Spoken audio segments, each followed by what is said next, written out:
Fala galera, aqui Arena Plus para falar de muita pauta que está acontecendo no mundo. E nós vamos começar com um assunto bem interessante, né? Porque o Milan levou mais uma sapatadinha no campeonato italiano e acabou o campeonato italiano. Acabou o campeonato italiano num clássico, Samuel. Que loucura, né? Mas o que está acontecendo com o Milan, cara? Já foi um dos maiores times do mundo aí. Agora, com todas as convicções, superado pelo Real Madrid, né? Mas ainda é um gigante, né?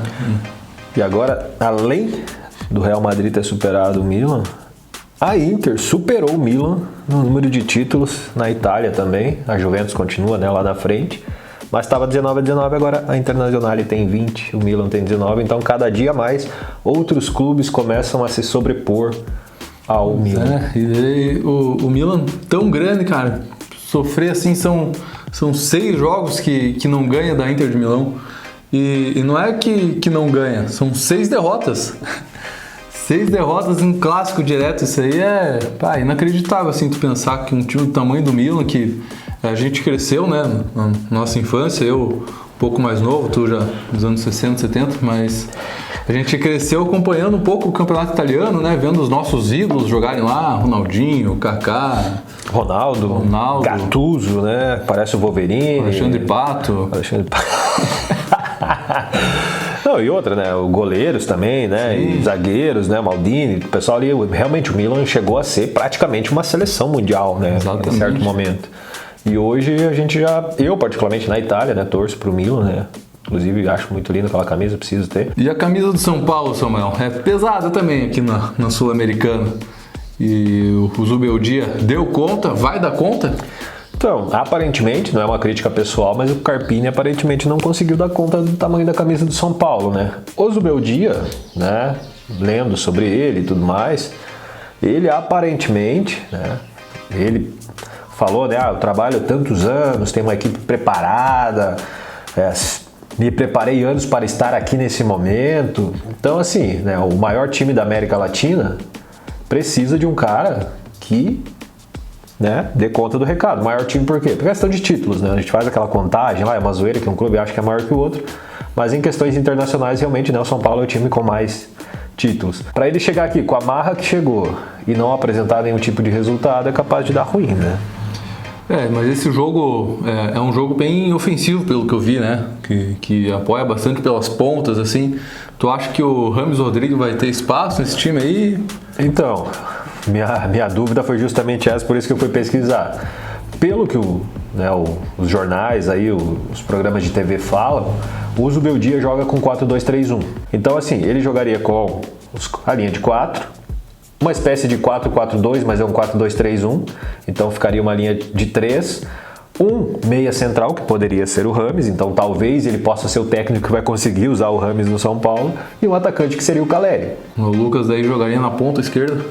Ou na ponta esquerda ou na direita, mas pelo que eu tenho percebido, talvez eu esteja errado, mas pelo que eu tenho percebido, ele tem atuado não como ponta esquerda, mas como meia, né? Porque ele corta para dentro, né? Essa é a minha dúvida daí, pela posição do Rames, né?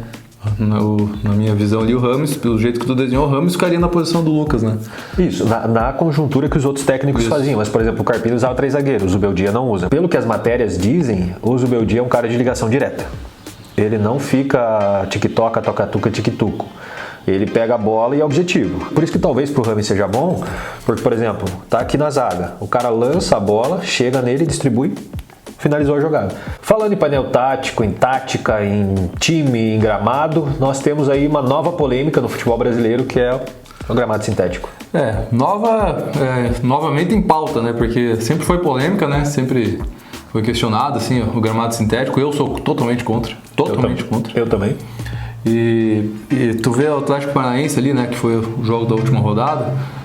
Mais um jogador se machucou, né? O Wanderson do Inter dessa vez.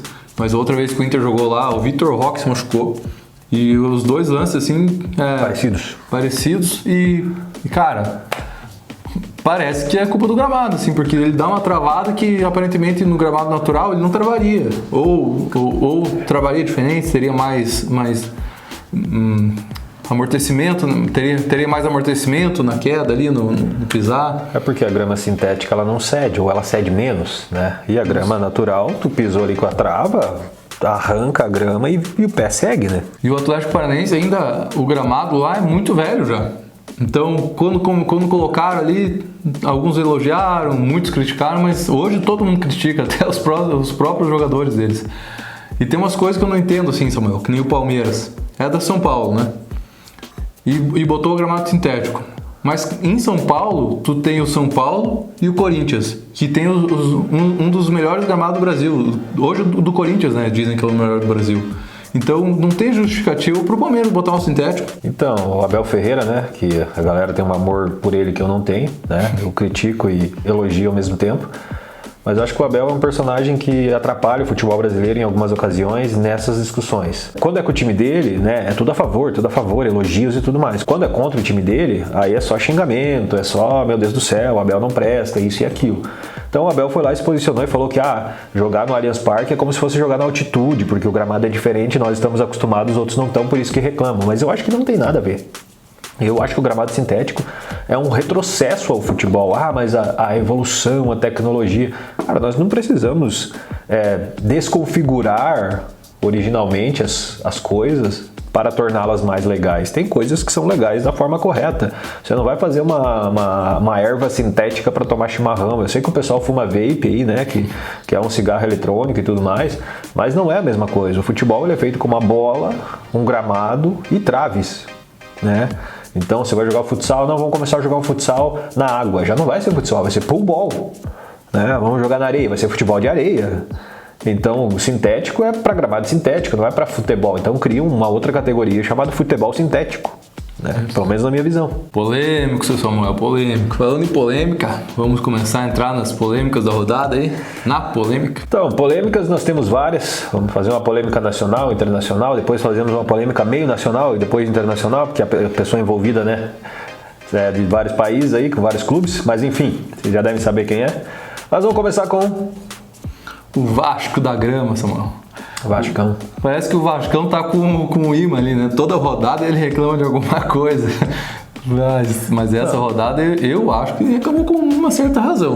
Então, o Vasco, pra mim, não tiro a razão deles da questão, porque o campeonato teve 3 rodadas. Nas 3 rodadas o Vasco esteve envolvido em polêmica. Na primeira foi a favor, digamos assim, né? Que foi aquele jogo contra o Grêmio. Isso. Foi, digamos, beneficiado, de certa forma. E nas outras 2, de certa forma, prejudicado.